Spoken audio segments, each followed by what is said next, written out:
One of the cover stories that FADER did for our 101st issue was with Zayn Malik. It was like his first big interview ever since leaving One Direction.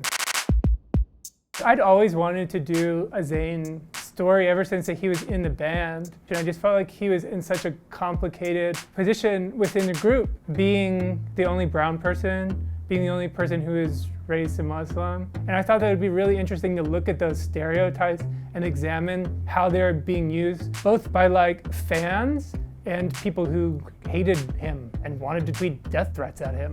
One of the first things that I did when I got to his house was like step in dog shit.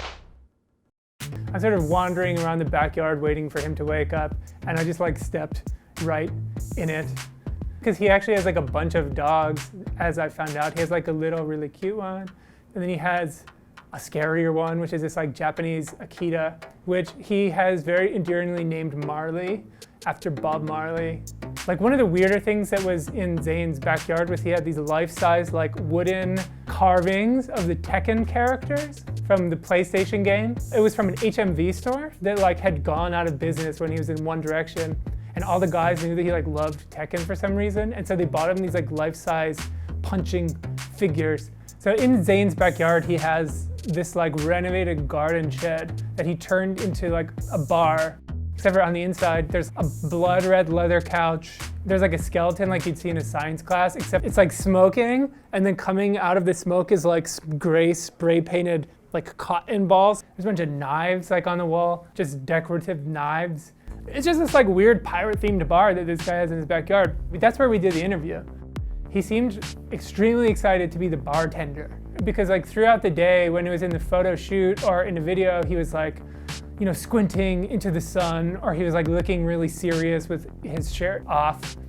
And when he was just like hanging out on his own, those were the times that he seemed to be enjoying himself the most. And it was funny to have Zayn Malik serve you Bex. And he knew that it was funny, and he had this like weird little smile on his face when he was doing it. Yeah, I liked that part. We're leaving and I'm like, all right, Zayn, like, thanks, that was really awesome. And he's like, yeah, thanks, donuts. And my name is Duncan, and I was like, what did you say? And he's like, Dunkin' Donuts. So this happens, I fly back to New York, story comes out online, and the morning that it was gonna go up, like at my desk, I get a delivery of like, I don't know, a couple dozen donuts. That just says like, thanks, Z.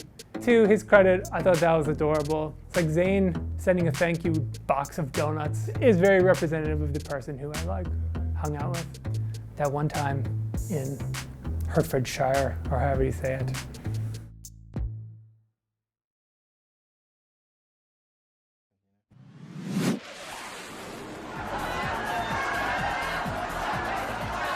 We was in the studio. Our engineer's like, yo, I've got a session. You lot are gonna have to leave. So I've gone into Naughty Boy's room,